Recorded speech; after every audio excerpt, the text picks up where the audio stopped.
la femme est généralement plus avertie et plus avancée. Moi, je dis dans l'unité des finances, c'est l'homme qui gagne. Et si ça vient poser un problème, c'est qu'il n'y a pas véritablement de la franchise. Vous voyez, parce que lorsqu'on dit unité des finances, c'est vraiment une unité. Je dis souvent, ce n'est pas chérie, je touche 200 000. C'est voici mon bulletin de solde. C'est très pertinent. Vous voyez, et c'est poser mon bulletin de solde, son bulletin de solde et les projets ensemble. C'est-à-dire, il n'est pas question que la femme demande ce qu'on ne peut pas donner. Il est question qu'elle voie ce qui est posé, qu'elle voit les projets qui viennent et les plaisirs qu'elle a. Est-ce que c'est faisable avec ce qu'on a? La société moderne n'a plus besoin de cette nature d'homme. La société a tellement évolué. Elle a tellement évolué que si vous partez sur cette base-là, tout est faussé. Une fois que vous avez identifié en fait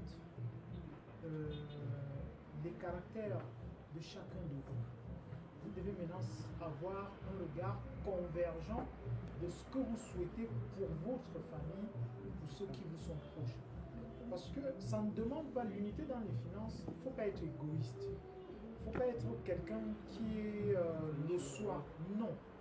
Il faut être quelqu'un qui part sur la base de ce qui est bien pour nous. Si vous êtes égoïste, moi je veux la tennis là, donc moi je veux tel téléphone, je ne peux pas chercher à savoir si c'est utile à ce moment-là.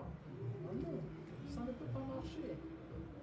Pour moi, je pense que ça n'amoindrit pas l'homme, ça amoindrit l'homme viril, l'homme qui pense que c'est lui le mal dominant. La société d'aujourd'hui n'a plus besoin d'hommes mal dominants. C'est la mutualisation, c'est l'équipe. C'est en fait ça, la société d'aujourd'hui. Et c'est ça le problème aussi de notre environnement. C'est qu'il faut on change de paradigme. Qu'on se dise que si les autres se sont développés, c'est parce que les autres, ils ont compris l'importance des équipes, l'importance d'être ensemble. Chez nous, on pense qu'on peut, même les entrepreneurs, vous allez voir, quelqu'un il est entrepreneur, il a son business, il pense que comme le capital c'est lui, il pense que comme c'est lui, il va aller plus vite. Non, c'est pas ça. Alors, plus il fait entrer des gens, plus ça prospère. C'est la même chose avec l'homme. L'homme qui est viril, qui pense que c'est lui qui est le centre de tout, la société moderne aujourd'hui, dans la gestion des finances, il aura beaucoup de soucis. Sauf s'il a assez de moyens et que, voilà quoi, il peut décider de ce qu'il veut faire, voilà. Mais à la limite, quand vous voulez un équilibre dans votre couple, vous êtes obligé de faire des concessions, vous êtes obligé d'être conciliant, vous êtes obligé de voir les choses de façon logique. Et ça demande quand même une certaine humilité.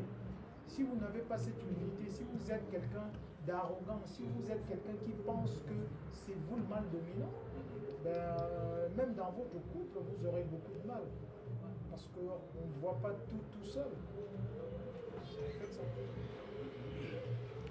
Je pense que la perception peut aussi dépendre de la compagnie. Parce que parfois, ce n'est même pas le problème de l'homme en réalité. Pendant qu'on est autour du... Je dis que, mais comment tu dis que c'est ta femme qui te donne ce que tu vas sortir? Toi, tu es quel genre d'homme? Je pense que c'est aussi les stéréotypes, c'est un peu aussi le regard, l'analyse de l'autre. Parce que parfois, il peut être bien conscient du fait que ça ne me gêne pas. C'est pas un problème. Mais si autour de lui, il a des amis qui lui disent que... Mon cher, toi tu n'es plus rien, toi tu ne peux plus rien faire parce que c'est... Je pense qu'il y a cette dimension du regard des autres qui fait que les gens qui renforcent.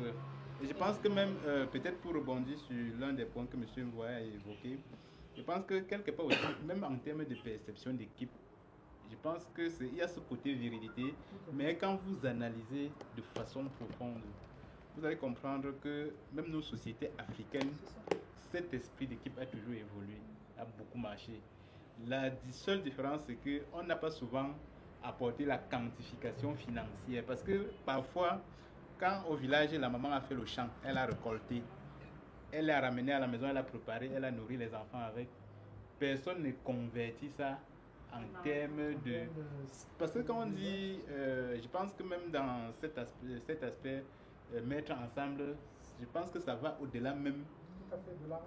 Il y a une dimension aussi même matérielle que l'autre apporte. Parfois, c'est pas calculé. Donc, et je pense qu'un dernier élément qui pourrait faire que les gens se sentent amoindris, c'est probablement des cas où c'est quelqu'un qui peut avoir un côté peut-être caché de sa vie qui, en fait, il sait que bon, si je déclare tout, maintenant, s'il faut aller gérer là-bas, il faut gérer un autre dossier là-bas, c'est mort. Ce n'est plus possible. Donc, je pense que c'est aussi cet élément qui va... Parce que, malheureusement, parfois, notre société fait quoi? C'est souvent à côté qui font que certains hommes se définissent comme quelqu'un qui est... Ça, c'est une réalité de notre contexte aussi. Donc, parfois, c'est parce qu'il sait que, bon, si je déclare tout, c'est mort. Quand il va falloir sortir pour aller faire telle chose ou telle autre chose, je n'aurai plus là. Il faut justifier, comme tu disais tout à l'heure. Donc, je pense que cet aspect qui peut faire sentir qu'il se sente quelque part un peu diminué. C'est comme s'il est revenu au niveau, il veut se sentir chef de famille ou viril. C'est comme si le même niveau de la femme. Pourtant, il se dit qu'il doit être le chef de la famille et tout ça.